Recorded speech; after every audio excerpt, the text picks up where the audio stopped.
L'action tue très très très très souvent le doute. Quand je pense à cette phrase, je pense à des moments de stress, d'anxiété, de préoccupation, de qu'est-ce qui va se passer si je fais tel choix, ou si j'essaie telle chose, je prends tel risque. Et ces doutes, souvent, ils sont effacés très rapidement par l'action. On peut penser par exemple au saut d'un plongeoir. Hauteur, mettons 5-10 mètres, on n'est pas obligé d'aller à des plongeoirs dangereux de 28-30 mètres où vous pouvez mourir très facilement. Sauter d'un plongeoir, c'est très peu risqué. Factuellement. Tu vas dans la piscine, au pire tu rates ton plongeon, tu bois la tasse, t'as un petit peu rouge sur le dos si t'as fait un beau plat ou sur la tronche, et ça va en fait. Pas vraiment de grands risques majeurs. À la limite, moi, allez, imaginons le pire des scénarios possibles qui de toute façon n'arrivera pas parce que je pense pas qu'on laisserait quelqu'un qui ne sait pas nager et qui n'a pas le potentiel de réussir sauter d'un plongeoir, comme moi, hein, qui ne sais pas nager. Il y a des maîtres nageurs et t'es probablement pas seul. Il y a des tas de gens qui vont venir à ta rescousse. Voilà. Donc même dans le pire du pire des cas, tu meurs pas. Donc il n'y a pas de risque. Parce que le risque, c'est une notion que j'aime bien de Charles Gave, une citation. C'est, comme disait sa chère maman, le risque, c'est un truc que j'aime bien dire, que je tiens du podcast de l'Institut de Liberté. Le risque, c'est combien j'ai de chances de tout perdre. Le loto, c'est extrêmement risqué, d'un point de vue financier, alors dans un cadre financier. Parce que, eh ben, tu vas perdre ton argent très très probablement statistiquement. Maintenant, ce qui rassure les gens et ce qui fait que le 0,000, je sais pas combien de 0% de chance de gagner n'est pas si grave, et quasi 100% de chance de perdre, c'est que tu ne perds que ta mise. Ça, l'enjeu. C'est qu'il n'y a que ta mise qui est mise en jeu, qui est minime, c'est 5 euros. Et pas toute ta vie.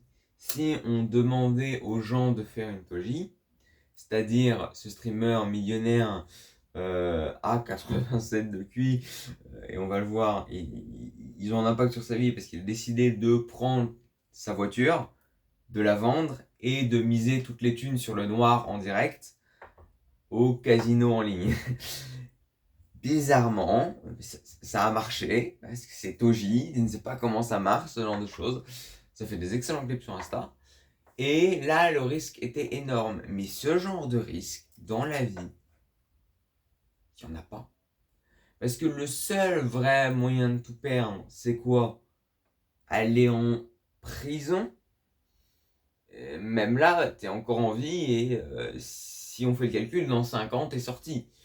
À moins que vous ayez fait des trucs absolument terribles. Et même là, on est en France, donc il y a des gens qui font des trucs bien pires que vous, qui ont moins de prison. Voire pas du tout, en fait. Donc, voilà, même dans un cas de force majeure comme celui-là, ça va.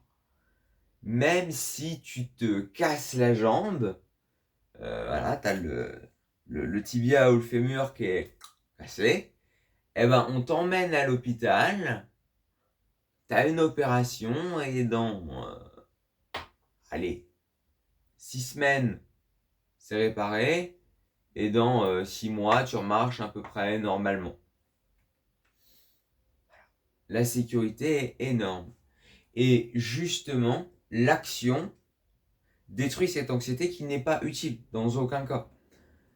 Concrètement, si tu prends le risque de faire ton saut plongeoir, t'as 99% de chance de maximum te faire mal et il va rien t'arriver. Et t'auras vaincu l'anxiété. T'auras pris un niveau de confiance en toi. Pareil dans ce qui est d'aller parler à quelqu'un dans la rue, aller déposer un CV, quoi que ce soit. Les risques sont minimes, comme publier une vidéo YouTube. Je relisais certaines de mes notes de journaling que je fais de semaine en semaine. Il y avait qu'est-ce que tu risques à part des gains, connard. Voilà, je m'étais noté à moi-même. Quand vous publiez un truc sur internet, le pire que vous risquez, c'est d'avoir des cons en commentaire qui vous font plus de vues. Voilà, et de référencement. Ce que je mets très souvent, c'est merci pour le référencement. C'est une insulte, merci, mais tu me donnes de la force du coup en m'insultant. C'est pas très logique de ta part.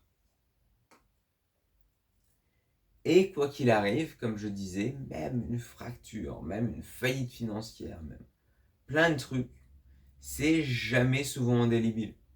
Ça fait partie de cette théorie des portes, c'est-à-dire que les choix, c'est un peu comme des portes qui te coûtent pas grand-chose à long terme. À part l'énergie du choix, certes, mais ça c'est un sujet pour une autre vidéo que je pourrais faire à part entière. Concrètement, la majorité des choix, que ce soit te lancer dans des études, avoir un travail, etc., le risque réel, à long terme, il est quasiment nul. Parce que tu peux sortir. Même te lancer dans une... Même te lancer dans une relation amoureuse, ça a quasiment pas de risque. T'es pas marié. Tu vas pas divorcer. Votre engagement, c'est je t'aime et t'as fait un bisou. La plupart du temps. Pour la plupart des gens.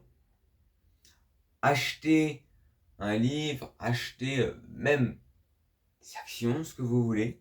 Le risque, à long terme, il est pas fou. Parce que le risque réel se calcule sur l'entièreté de votre vie.